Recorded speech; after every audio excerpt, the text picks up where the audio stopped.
tentang kahit na sinong politiko. Wala tayong politikong pinapanindigan. Kaya malinaw ang mensahe. Dapat lahat ay managot. Yes! Walang mga sacred cows.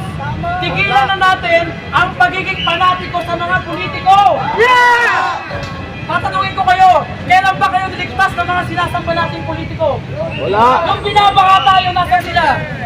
Wala. So bakit pa natin sila kailangan i-defend? Bakit pa natin sila kailangan sambahin?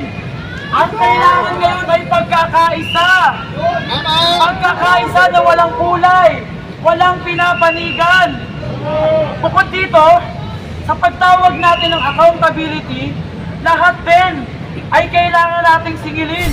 Kabilang na rito ang ating Pangulo na nagbe-birthday ngayon. Happy birthday! Sana konsensyahin ka. Pati na rin sa ating Vice Presidente. Sana naman tumulong ka.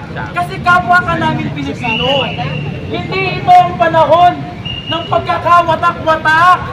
Hindi ito ang panahon upang kumuha tayo ng mga pagkakataon para agawin ang kapangyarihan o para tayo ang maging bida. Ito ay panahon ng pagkakaisa at ito ang panawagan natin. Kaya marapat lamang na panindigan natin ito. At patuloy tayong magbantay na hindi lamang tumitigin sa kahit anong paksyon. Dilaw ka, pink, green, red, dapat lahat ay managot. Dahil kayo Pilipino. Ang kulay nyo ba'y pula? Ang kulay nyo ba'y berde? So bakit natin kailangan silang ipagtanggol? Binabayaran ba tayo para ipagtanggol sila? Sa makatuwid, ang dapat ay ipakita natin sa mga nagaharing uring ito. Dahil akala nila, para na lang tayo mga patay bata na nanakawan tayo, walang mananagot at tutuloy ang buhay. Dapat hindi tayo pumayag. Dapat sa mga susunod na araw, susunod na linggo, patuloy ang mga pagkilos, patuloy ang panawagan. Hindi lamang si Romualdez, tigilan na natin ang pagkakawatak-watak. Hindi ito ukol kay Romualdez. Wala kami pakialam kung makukulong si Romualdez habang buhay siyang makulong. Pero, kung may mga kaalyado, yung mga sinusuportahan ng mga politiko, pwede ba?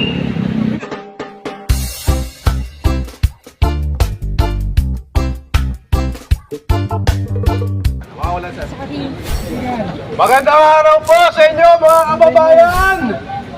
Katulad nyo rin po ako, isang Pilipino, isang ama sa magulang sa aking mga anak na syempre ipinaglalaban ko ang kinabukasan ng mga anak ko. Wakasan natin ang korupsyon sa gobyerno. Panagutin si Marcos, panagutin si Romualdez. Huwag po tayong maniwala sa moro-morong hearing na ginagawa sa Kongreso. Yan po ay isang malaking kalokohan. Bakit ko po nasabi? Pagkatapos po, mga kababayan ko, na mapangalanan si Saldico at ito si Mr. Speaker Romualdez, biglang nagrigo doon sa Senado. May nagutos po ba? Meron. Sabi nga po ni Tito Soto, gusto daw po silang ipasibak lahat. So ibig sabihin, hindi po seryoso at hindi po totoo na si Bongbong Marcos, mga kababayan ko, ang nag-bulgar ng flood control. Dahil nung isang taon, kung hindi ako nagkakamali, mga ganun din yun. Hinahanap natin kay Mr. President yung 5,500 na flood control. Dito rin sa pwesto na to. Subalit, nung nabulgar na mga ghost project pala, yung mga flood control na yan, naglabas po ng mga kontraktor. Yung gusto nilang panagutin, gustong itakas, itong si Saldico at itong si Romualdez. Yan po talaga ang may kasalanan dahil si Mr. Speaker ang may hawak ng budget ng Pilipinas. Sila ang naglalagay ng insertion sa budget. Sa mga tuwid silang dalawa, dapat po nating panagutin. Ganon din ang mga kongresista na kasabwat nila. Ngayon mga kapwa ko Pilipino, wag lang tayong matapang sa social media. Lumabas po kayo rito, ito na kami. Andito na kami sa dati nating pwesto ng isang taon. Naalala nyo marami na doon, lalo na ngayon na nilalabanan natin ay ang korupsyon, ang pagnanakaw ng mga politiko sa gobyerno. Tutulan natin, wakasan natin, panagutin ang dapat panagot. Yan ay walang iba kundi si Romualdez, si Saldico at si Mr. President Bongbong Marcos. Tama! Birthday mo pala ngayon, Bongbong Marcos. Ang pinakamagandang birthday na may bibigay mo sa mga kababayan nating Pilipino ay bumaba ka na sa pwesto. The ultimate sacrifice, bumaba ka dyan. Meron namang papalit sa'yo na siguradong uunahin yung kapakanan ng mga kababayan nating Pilipino. Pero hindi basta-basta bababa ka lang. Kailangan panagutan mo ang ginawa mo sa mga kababayan nating Pilipino. Nang maupo ka dyan, sabi mo, itutuloy mo yung mga nasimula nung nakaraang administrasyon. Pero puro pagnanakaw sa kapalampayan ang ginawa nyo. Kaya mga kababayan, muli ako nananawagan sa inyo, panagutin natin ang mga korap na politiko. Yes! Tama! Yun lamang po, magandang hapon at maraming salamat po sa inyong lahat.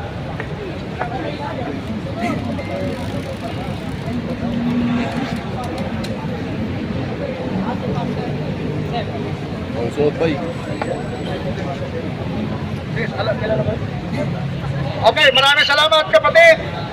Bago natin pakinggan ang susunod na magsasalita na magagaling sa kabataan, ay dapat natin pasalamatan ang isang unknown sponsor. Ayaw magpakilala ng sponsor na nag-sponsor, nag-donate ng boxes of Goldilocks! Pakatakan naman natin! 25 boxes of Goldilocks! Ikaw din naman, thank you! Thank you kung sino ka man! Ayaw nyo sabihin, kahit kayo kung saan nyo magpiriada ng mamon!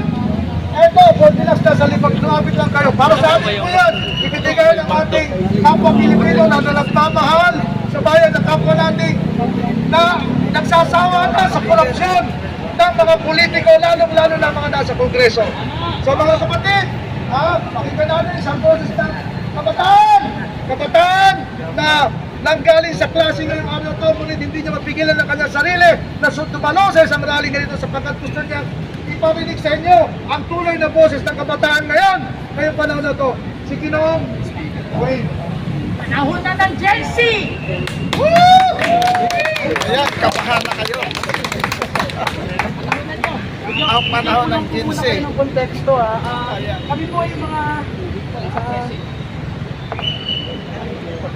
kami po yung mga independent groups, mga independent individuals. Tayo po ay nagtungo kanina sa People Power Monument. Wala po tayong nare-representang kahit na sinong politiko. Wala tayong politikong pinapanindigan. Kaya malinaw ang mensahe. Dapat lahat ay managot. Yes! Walang mga sacred cows. Tigilan na natin ang pagiging panatiko sa mga politiko. Yeah! Tatanungin ko kayo, kailan ba kayo niligtas ng mga sinasamba nating politiko? Wala. Nung binabaka tayo, nasa sila? Wala. So bakit pa natin sila kailangan i-defend? Bakit pa natin sila kailangan sambahin? Ang kailangan ngayon ay pagkakaisa. Pagkakaisa na walang kulay, walang pinapanigan. Bukod dito, sa pagtawag natin ng accountability, lahat din ay kailangan nating singilin. Kabilang na rito ang ating Pangulo na nagbe-birthday ngayon. Happy birthday! Sana konsensyahin ka. Pati na rin sa ating Vice Presidente. Sana naman tumulong ka. Kasi kapwa ka namin Pilipino. Hindi ito ang panahon ng pagkakawatak-watak. Hindi ito ang panahon upang kumuha tayo ng mga pagkakataon para agawin ang kapangyarihan o para tayo ang maging bida. Ito ay panahon ng pagkakaisa at ito ang panawagan natin. Kaya marapat lamang na panindigan natin ito. At patuloy tayong magbantay na hindi lamang tumitigin sa kahit anong paksyon. Dilaw ka, pink, green, red, dapat lahat ay managot. Dahil kayo Pilipino. Ang kulay nyo ba'y pula? Ang kulay nyo ba'y berde? So bakit natin kailangan silang ipagtanggol? Binabayaran ba tayo para ipagtanggol sila? Sa makatuwid, ang dapat ay ipakita natin sa mga naghaharing uring ito. Dahil akala nila, para na lang tayo mga patay bata na nanakawan tayo, walang mananagot at tutuloy ang buhay. Dapat hindi tayo pumayag. Dapat sa mga susunod na araw, sa susunod na linggo, patuloy ang mga pagkilos, patuloy ang panawagan. Hindi lamang si Romualdez, tigilan na natin ang pagkakawatak-watak. Hindi ito ukulti ng Romualdez. Wala kami pakialam kung makukulong si Romualdez habang buhay siyang makulong. Pero, kung may mga kaalyado, yung mga sinusuportahan ng mga politiko, pwede ba? Ipanawagan nyo rin sa kanila ang pananagutan. Dahil kung kulay ko man ang nagkasala, sabihin na natin, marami sa mga kabataan, batid nyo naman ito, marami sa kanila ay sumusuporta sa pink. Dapat ba, pag na-invoke si Kenny Robredo, ipagtanggol nila at sabihin nila, dapat ba pagkakampi ni Kenny Robredo, dapat na nilang ipagtanggol? Malinaw naman po pala at sana malinaw rin po sa atin yun. Sa 21, walang kulay, walang hidden agenda, walang tinatagong mga misyon. Isa lang ang panawagan, pananagutan, magmula sa itaas hanggang sa ibaba. Hindi lang district engineer. Kung involved ang mga pinakamatataas, gaya na lamang ng presidente, vice-presidente, mga senador, mga congressman, lahat ay dapat managot. Wala dapat ditong mga untouchable, kagaya na Romualdez sa sinasabi nyo. Diba? Hindi dapat siya untouchable. At dahil hindi dapat siya untouchable, dapat pagtawin yung mga ibang politiko sa ibang faksyon. Dapat lahat, yan ang panawagan natin. Lahat ay dapat singilin dahil minsan lang mangyayari magkakaisa ang Pilipino.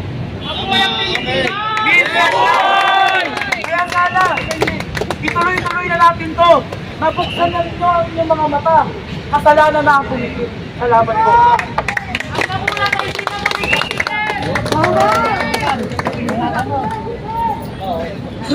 Una-una sa lahat mga kapatid, lilinawin ko lamang po ha. Tayo po ay naparito. Ang kalaban po natin ay mga politikong kurakot. Hindi po natin gagayahin ang mga nasa ibang grupo na sinasaktan at tinatapunan ng basura ang mga kapulisan natin. Hindi po mga kapulisan ang ating kalaban kung hindi ang mga politikong kurakot. Kaya inuulit ko po, dito po ay hindi po natin pinapaintulutan na kahit sino po na makisama sa rallying dito o gaganaping rally na ito, na gagayahin natin ang mga ibang grupo na tinatapunan ng basura at sinasaktan ng mga kapulisan. Hindi po tayo naparito upang saktan o kalabanin ng mga pulis dahil hindi po sila ang ating mga kalaban kung hindi ang mga politikong kurakot. Yun lamang po. So meron pa pong gustong magsalita, halika po rito nanay.